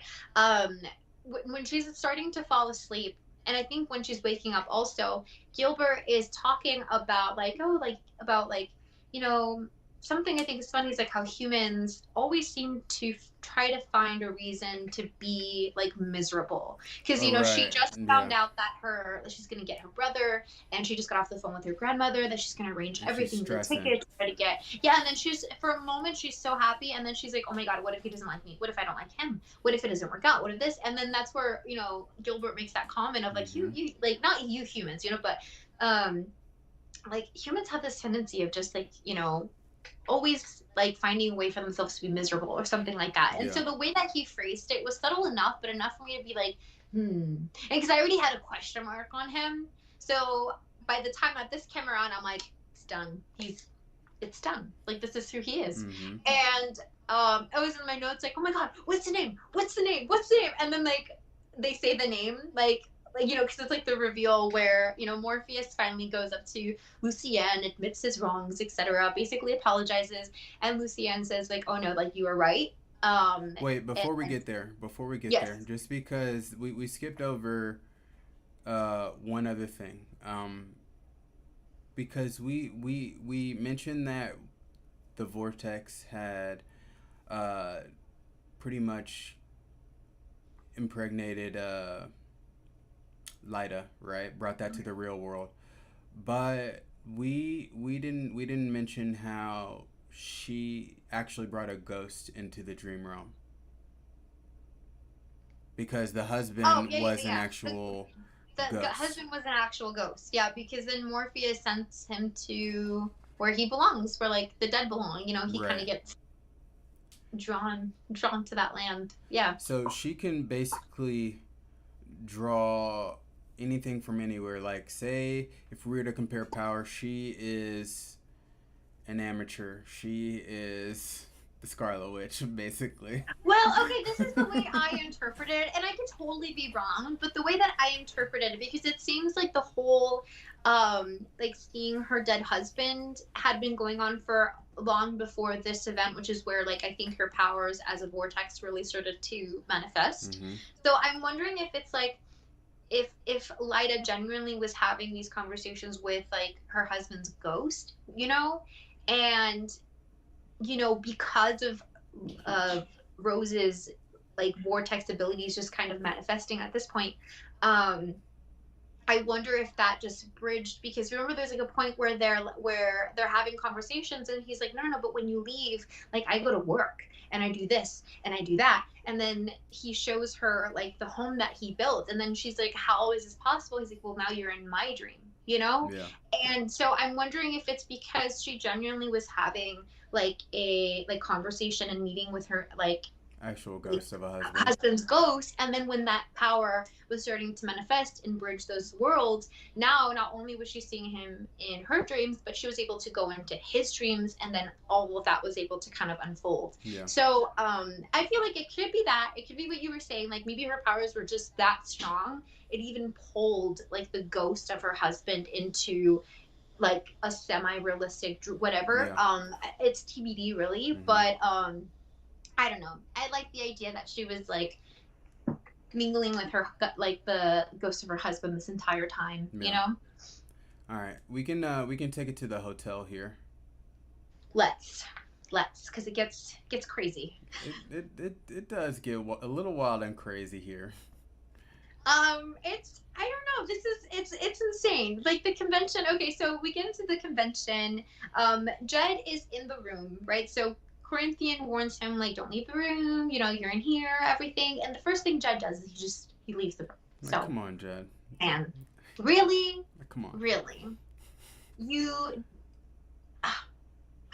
and the whole time I'm thinking the witches, you know, so I'm like, oh my god, he's gonna get turned into a mouse. But we have like the convention. It's so cool because like they have like these rules, like they have there's no collecting until the convention is over and you're within an X amount of miles away, because you don't, you know, like that one phrase that they use. Mm-hmm. And no civilian names, like they have to go by like their like murder names, Right. or their serial killer names. Mm-hmm. And I wanted to look back and do this because I just didn't get a chance to, but I remember thinking about it when I was watching. It's like, I kind of want to look up all of the names that they've been using on like the cards as like the serial killer names, because I'm not up to date in terms of modern serial killers, because I feel like that was very a vintage thing. I feel like we haven't had those in quite some time. Do you want to be up to date? Is that I don't something know if I want to, yeah, but I'm just like, I don't know. I'm just curious, like, is there a boogeyman? Is there a, you know what I mean? Like, are these, like, are the aliases they're using in the show aliases of actual serial killers that haven't been caught? You know what I mean? Yeah, nah. I feel like if it comes down to like anything that I watch, like say right now I'm watching this series on Netflix, like I think it's like Catching a Murder or something like that. I feel like a majority of those people, they go by their real names anyway. They don't really go by nicknames, you know. So I don't know. What are you talking about? We have the Zodiac Killer, the Axe Killer of New Orleans. We have like, I mean, Jeffrey Dahmer didn't have like a name to Jeffrey. him. Jeffrey. Jeffrey. There's a new documentary on Mhm. Netflix. If you don't know, it's I don't know, but I was just so curious to see if maybe that it was, um, and yeah, it's just this whole thing is just insane to me.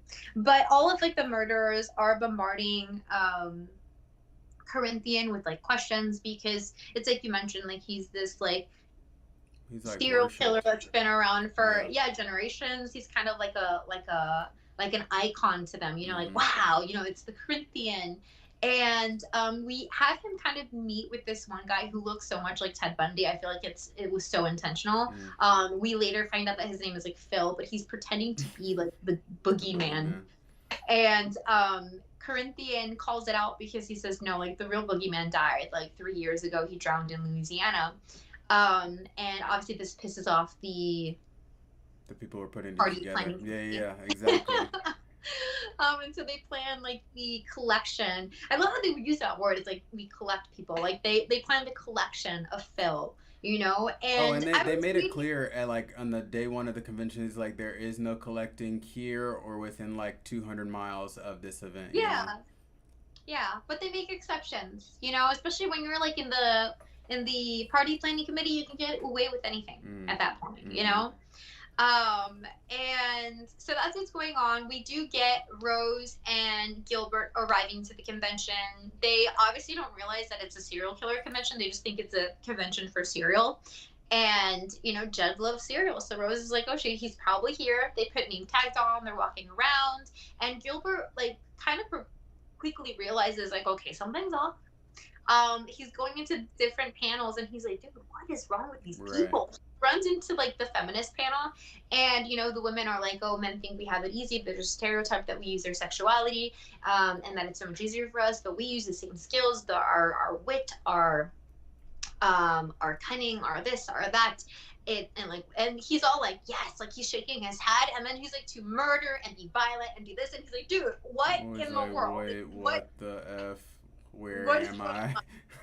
Yes, and then he sees Corinthian, and that's where he leaves like a message at the front desk for Rose, and runs off to where we later see is to report to Lucienne and tell Morpheus of what's going on, and basically just in due time, you know.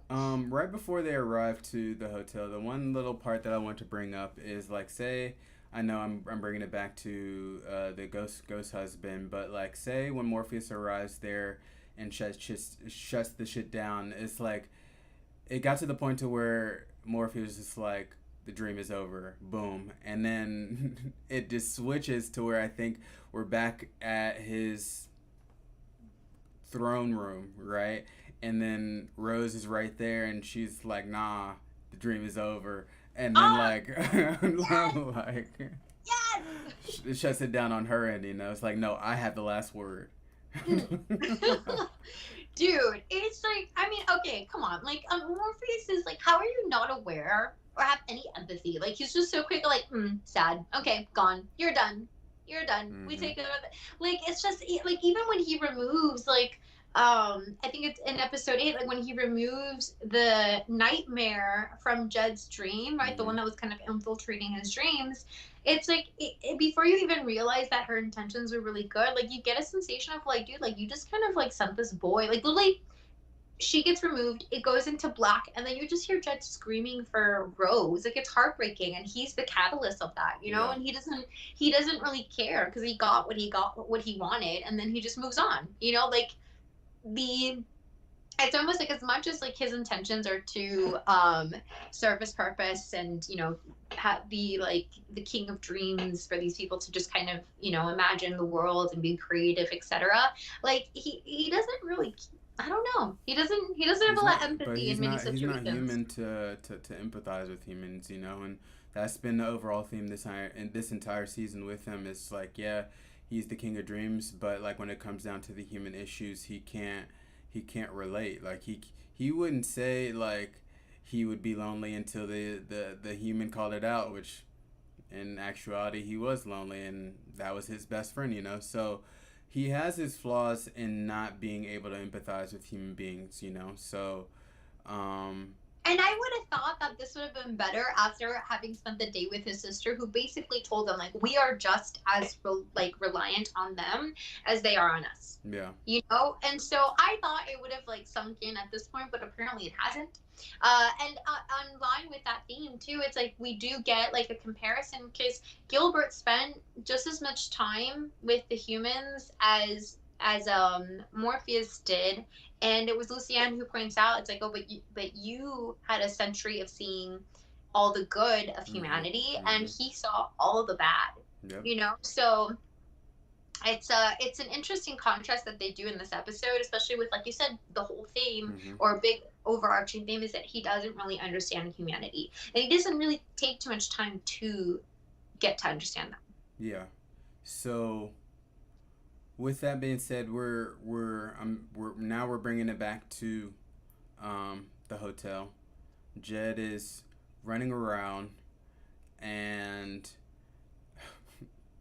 it comes to the point to where Corinthian he lures this fake what's the guy's name, Boogeyman, Yeah. into a back room, and then the committee meet them in the back room and start knifing him down, and then Jed actually catches them in the act, you know. So from there, Jed is on the run, makes it up to the creepy guy that we were talking about earlier, who's in the kids, and of course we, as the watchers, like, no, not him. But yeah. He's like, let's go to mine. Like we could, like right. You'll be safe in my suite. And there's like, no, Jed, run! Like it was just, and right before this, like this guy. So he goes by Funland, right? And I forget, I don't know who he's telling this to. It's like another one of I guess it doesn't matter. It's one of the other serial killers, right? And it's one of the conversations that I think. Oh, just kidding. No, Gilbert didn't overhear it. But he's having a conversation. He's talking about like what his specialty is, right? And he's basically saying he doesn't use the word, and I think it's because of copyright reasons. And because I don't think Disneyland wants to be associated with this man. But he's basically like he has like Mickey Mouse he's ears. going to Disneyland. Yeah, he's basically saying he's going to Disneyland and like hunting for children, and when no one's really like taking a bite, he's like, I just go on rides. You know, he even says something like I don't think he says like happiest place on earth. Like I don't think it's close to it, but this the wording is similar enough that I'm like, you know exactly what he's talking about, and it's like a scary concept. Like, bro, I was just there. Yeah. So it's like the idea of like someone having their hunting grounds be this place. It's just like, I'm like, no, thank you. I don't like it. I'm done. Yeah, but like, say it's coincidental that when he gets Jed, his room is like 2 doors down from Corinthian's room, you know. So he's taking a chance for one because Corinthian warned him, be like, yo, this kid is under my protection, you know. But he legit, let's say if he got away with what he got away with, you know, then he would have had to deal with Corinthian, you know? Yeah, that's true. That's very true. So either way, no matter what, Corinthian was going to deal with this guy, and that's what ended up happening at the end of this episode. Yeah, absolutely. And I wish, because we didn't really get it in the scene where they trap Phil and, you know, they're collecting him. You know, because Jed kind of barges in, but like I wanted them to see that Corinthian wasn't just a human. That there's something I want. Like I felt like would have been. I don't know. I just wanted them, like these serial killers who think that he's like a human that is either copycatting or maybe is like the next generation of this like trademark like way of murdering. I don't know. Like I just wanted it to be like a reveal of them. Like, oh my god. Like I don't know. I thought we were gonna get something like that, and we didn't. Well, I think the only people, honestly, only human beings that are fully aware of what's going on are Dream's bestie and Constantine. Like, as of right now, those are the only 2 humans that we know for sure that knows that there is a supernatural force out here, and these people, this committee, they're just thinking, like we said, is just like a family of Corinthians just passed down from generation Yeah, to because why would generation, they you think know. otherwise? So Yeah, why would they think it otherwise? would have been a Yeah. cool reveal to where he, if anything, takes off his glasses and Yes! we see something else, like a different type of eyes, you know. Like That's we what got I thought teeth, we we were gonna got see. glowing eyes. Like it would have been cool if we got like something else coming out of his eyes or something like that, but we didn't get that. That's all right. But Yeah. another thing. Oh, I did we see this in the previous episodes? Like, did we see or did we know that he eats the eyeballs? No, this is the first This time is we the got first thing. Oh, that. we saw that on Mhm. episode. I think it was 8 or Eight. It was 7. 8 with the woman. Yes, Mhm. that's right. Yep. That was like, oh, okay. It got weirder. Okay. Yeah. Yep. But he's not human, so he's Now definitely we know weird why for it's sure. just the eyes. Now we Yep. know why it's just the eyes. Mhm. Yeah. Man.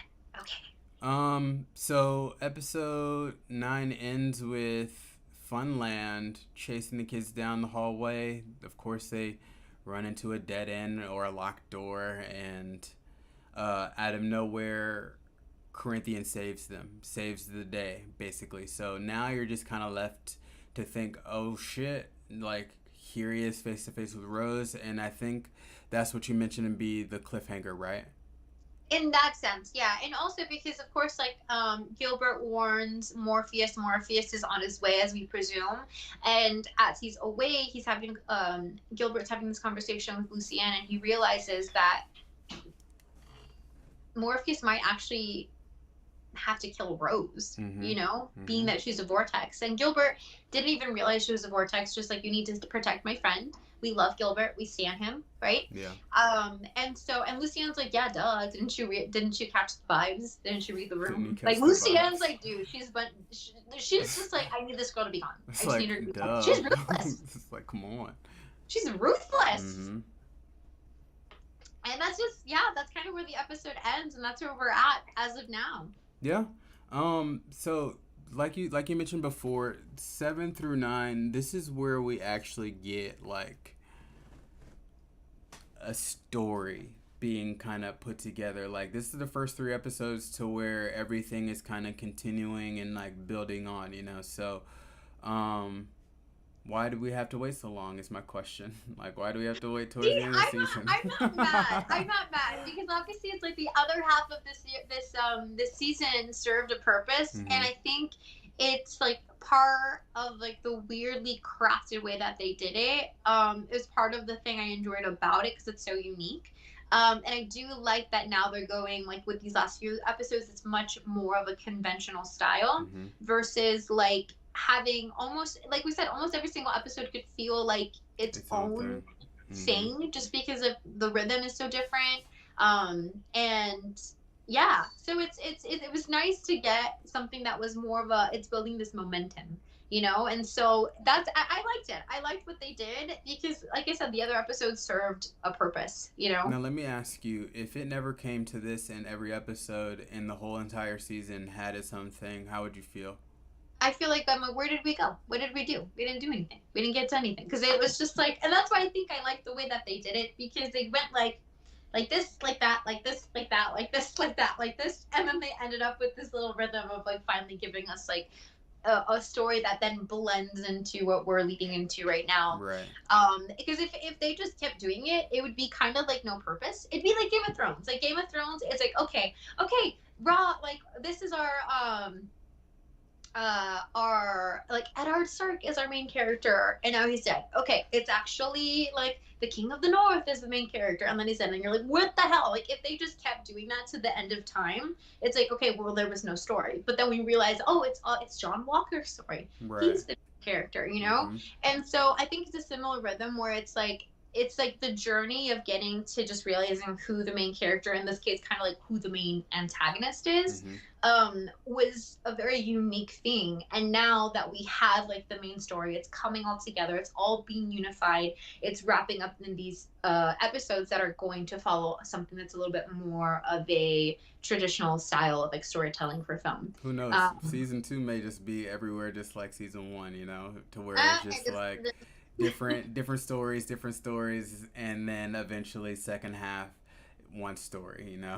Honestly, maybe like maybe, or it's gonna be like I mean, House of the Dragon has a very like solid storyline. In a sense, it's not like we're guessing who the hell is the main character. It's part of the title. So maybe when we get to season 2, it's gonna have a different rhythm. But honestly, I wouldn't mind if it was all like everywhere like this one. I'm telling you, I think they did well. They're doing well. Obviously, I haven't seen the last few episodes, but I'm excited. Do you want to give your spoiler-free feelings, or do you want to save that for next week? Next week. Damn you. Hey, you did that. Like I did. we don't spoil it like for each other. Like I've asked you for like, what was it? It was either Spider-Man or something, and you're like, nope. You'll just have to wait and see. Oh, it was Multiverse of Madness because you were upset. But when it comes down to No, but it's like, yeah, okay, that's fair. Yeah. That's So, fair. Okay. that is kind of wrapping up our talk on the Sandman. But let me ask you a random question here. Being that you Sure. haven't watched the last episode of House of the Dragon, just in terms of the story that you know of. I know this whole season they mentioned at the very beginning where they write it out to where this happens like 170 years Yeah. before the story that we know, right? So, say with that being said, do you think, as like I doubt we'll get to it here in this season, but do you think all of the seasons of House Targaryen is going to lead to the story of the Mad King? I feel like that would be so cool if it kind of led into that, because this period in history of Westeros, so I forget the King Viserys, is that the king Mm-hmm. that's currently in rule? Yeah. His rule, along with the one prior, is considered to be some of the most peaceful times, and they kind of mention it in like not this past episode, but the episode before, where he's kind of almost upset that it's like been peaceful It's because like I he's haven't just like, conquered. I haven't done anything. yeah. Yeah. But the Stark that he's speaking to is like actually like many would call that successful, and in the history books it's kind of written as such. Like his rule was considered very successful. It was very prosperous. There was a lot of peace, and but despite that, his rule set the play in motion for what would be called, like then like later known as the Dance of the Dragons, which is basically where all the Targaryens are like clawing at each other's throats and then leading into the Mad King and then ultimately Robb's rebellion. And so I feel like it'd be so cool to have it translate to that, just because this is the event that's essentially the catalyst of it. This is the point in time where the most Targaryens, the most dragons have ever been. And it's cool because it's a contrast to what we saw in Game of Thrones, which is like the least Targaryens ever, because you literally just have Dany, her brother, and then Jon, Right. And Tyrion, if you follow fan theory, but it's, yeah, so it's, I would love for it to like lead into that. Oh, don't forget about the Targaryen in Night's Watch, just saying. Oh, that's right. Oh my God, that's right. Yeah. And so it's, I don't know. I feel like it'd be really cool for it to blend into it. I don't know if that's their mission though. I don't know if that's the objective that they're going for, but I feel like it'd be really cool for it to see it, just because it's a period in time. Like all of this is such crazy cool history that we never got to see on screen, but we just heard about, which is why I think the show is so successful, because we're getting to finally see the story of the coolest house. Honestly, like, you have dragons, bro. Like, hands down, you're the coolest. Well, I think for me, I was just like, I'm curious to see if it's gonna go in that direction, just because of what they're doing with time here. Just because the whole series before, it was pretty much like day by day, to where here they're skipping years, and the episode that you're going to watch here, you're going to see the princess is growing up, so that's why I was just kind of curious, just to kind of, I guess, ponder, if they're going to eventually get to, I guess, the birth of the Mad King, and how that story kind of came about. I mean, I want them to. Yeah. It's like, I mean, Game of Thrones like ran for how many years? Like 15? I don't know. It was many, many years. And Mhm. so I would be so down for another decade of storytelling that leads straight into like the role of the Mad King. So down for it. HBO, get on it. You heard it. You heard it. I And heard it here. You talk to Kevin oh Feige. man, I talk to the CEO of HBO. we're actually out here just letting y'all know we talk to CEOs. You know what I'm saying? They hear us. They know what we're saying. I talk to Marvel all the time. I've talked to Sony once or twice, and now we're talking to HBO. So just so Dude, you if know. this show in my head I'm thinking of like in like like it's like when Mexican artists and singers like talk bad about the cartel and then all of a sudden they don't exist anymore and they're gone. I feel like that. Imagine that. If this show ends, just know it was Marvel. Oh, listen. No. I'm not. Listen. Whenever I talk to Feige, it's never negative. It's always on some like constructive criticism. You know what I'm saying? It's never like hate. Like if Sony tried to cancel us, I'm not worried. Okay, we got Marvel. We got Marvel on our back. You know what I'm saying? I'm not worried about Sony execs. Okay, but yeah, that's just us. That's our universe here. It's what we do. It's what we do. Yeah, so no, yes, I'm all down for that. I'm excited. Like I can't wait to watch the episode. I can't believe it's Tuesday and I haven't seen it yet, but it's been wild over here. So wild and crazy, and it's gonna be a wild and crazy weekend. Yes. yes, Mm-hmm. I'm so excited. It's gonna be so much fun. Oh my god, you get to read my it's called I think it's called like the story, I don't know, it's basically the history book of like Westeros. So if you want to know what's going to happen in this entire season, feel free to read. I don't I'd rather let it be a surprise. Everything that's happened so far, I'm just like knew that. Like I feel so superior right now just because I happen to have bought this book like a while ago, not really with like the purpose of being able to know. I just thought it'd be great on my coffee table. Well, if they can do that for Marvel, like, and I'm saying if they had like a MCU reference book or something like that, that would be pretty dope. Because yes, I have the encyclopedia, but that's more so for the comics, of course. So if Marvel, Feige, if you could, talking to you again. If you could, give us like a reference book or something. Give us your storyboard. Yeah, Give us your exactly. And then we're still gonna enjoy watching it no matter what, So. Absolutely. All right, y'all. I was just about to close up. Are we good? Yeah. Did you have anything else? We're good. I've got everything. We're done. Call it out. Let's go. All right. So this has been another episode of the Comic Cinematic Universe. We'll be back on Friday for a strictly She-Hulk episode, and I'm hoping. Listen, for the last few weeks, we've been kind of hoping for this cameo to hit. We got the helmet in not the last episode, but the episode before. So hopefully we can get a full-on Matt Murdock like cameo this episode, just so we can just kind of fangirl out on Friday, and we'll be back on Friday. You know what I'm saying? When I got your text message, I'm just gonna say I'm sorry. When I got your text message that you're like, oh, let's do She-Hulk on Friday because maybe we'll actually get the Matt Murdock thing on Wednesday. I'm like, so we didn't get it this week because I didn't see that episode. No, I'm sorry. Dang. I'm sorry. My bad. Spoiler alert. He's not in the last episode. Saved me from heartbreak. It's totally fine. Yep. But that is all. Okay. Chill. Yep. No. You're chill. I did this. I was like, chill. Grace. Comic Cinematic Universe. We're out. We'll holler at y'all. Y'all have a good one. Enjoy the rest of your week. Bye. Bye.